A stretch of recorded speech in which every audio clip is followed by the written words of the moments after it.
Part 1.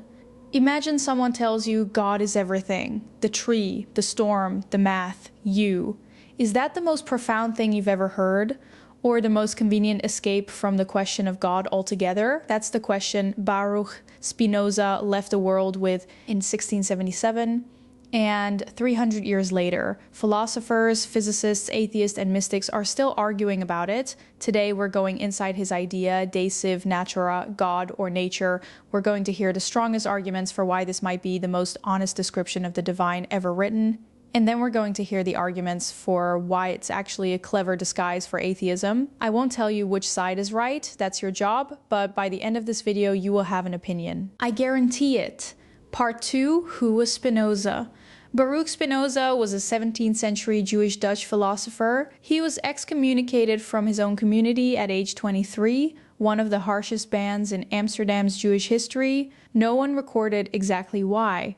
But the leading theory, his ideas about God were already too radical. He spent the rest of his life in relative poverty, grinding lenses for a living, writing in secret. His masterwork, The Ethics, was published only after his death, because even he knew it was too dangerous to release while he lived. His central claim stripped to its core: there is only one substance in the universe, and that substance is God, which is also nature, which is also everything that exists. He called it Deus sive Natura, God or nature, not God and nature. Not God and nature, God is nature, completely without remainder. That's either the deepest thing ever said about God or the end of God entirely. Let's look at both sides. Part 3.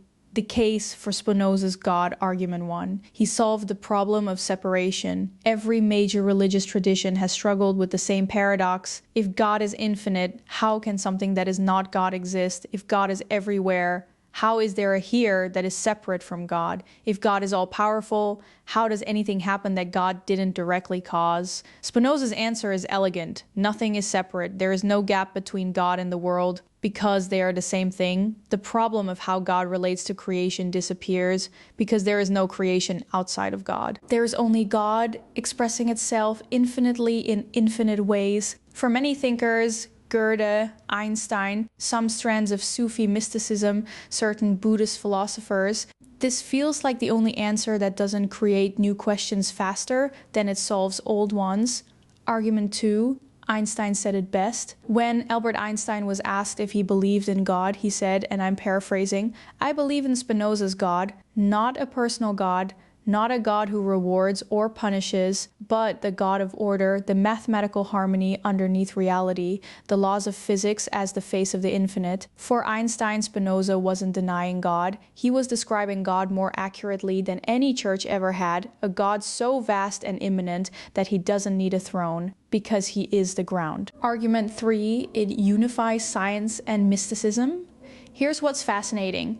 The more physics advances, the more Spinoza looks prescient. Quantum field theory describes the universe as a single interconnected field, not separate particles bumping into each other, but one underlying reality expressing itself in different modes. Spinoza said exactly this 300 years earlier: attributes and modes of one substance, different expressions of the same infinite being. If you're drawn to the idea that consciousness might be fundamental to reality, that the universe isn't made of dead matter, but of something deeper, Spinoza's framework gives you a philosophical home. Argument 4, it preserves reverence without superstition. For people who have lost faith in the personal God of traditional religion, but still feel something when they look at the ocean, or hold a dying person's hand, or watch the way light falls through trees, Spinoza offers a path. You don't have to believe in miracles. You don't have to accept ancient texts as literal truth, but you can still approach reality with awe.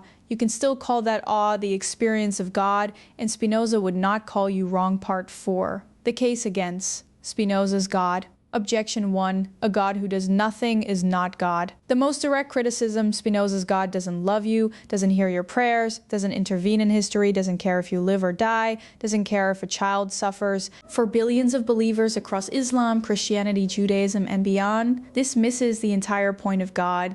The whole reason the divine matters is because it is personal, because God sees, because God responds.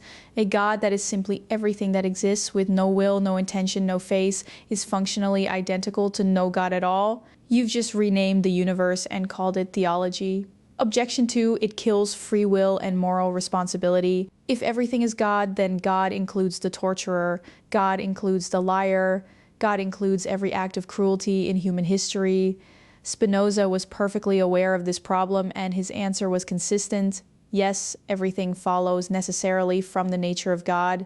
Nothing could have happened differently. There's no freedom in the traditional sense. There is only the infinite unfolding of necessity. For many people, especially in ethical and religious traditions built around accountability, this is intolerable. If nothing could be otherwise, punishment has no meaning, virtue has no meaning, heroism has no meaning. Everything just is what it is. Objection 3, the word God is doing dishonest work. This is the sharpest philosophical critique made by figures like Leibniz and later critics. Spinoza uses the word God to make his system feel religious when it is actually just a form of materialism or naturalism. If you call the universe God, what have you added? You've added a word with thousands of years of emotional and theological weight, which then gets quietly stripped of all its actual content. It's like calling gravity love. Technically, you've said something, but you haven't said something true. You said something poetic that borrows the power of a different concept without earning it. Objection 4, it erases the possibility of prayer, ritual, and relationship traditional religious practice. In almost every culture is built on the idea of encounter, the human reaching toward the divine responding. Spinoza's God cannot encounter you, it cannot respond, you cannot praise it, petition it, or offend it, you cannot receive grace from it because it doesn't give, it just is. For the vast majority of humans who have ever lived, this is not spirituality, this is the architecture of spirituality with the soul removed part 5. The question only you can answer. So here's where we land. If you believe that God must be personal, that the divine must be capable of love, of choice, of response, then Spinoza gave you a universe, not a God. He used the right word for the wrong thing, and the consequences of that choice are vast. But if you believe that our hunger for a personal God says more about our loneliness than about ultimate reality, if you suspect that what the mystics called God and what the physicists call the unified field are actually the same thing described in different languages, then Spinoza may have been one of the most honest thinkers who ever lived. He didn't create a comfortable middle path. He didn't soften the edges. He said, here's what logic rigorously applied leads to. Here's what I think is true. And then he accepted excommunication, poverty, and obscurity rather than compromise it, whatever you think of his conclusions, that at least deserves respect. So I'll ask you directly, is a God without a face still God? Or did Spinoza accidentally prove there is no God while insisting there is nothing but God?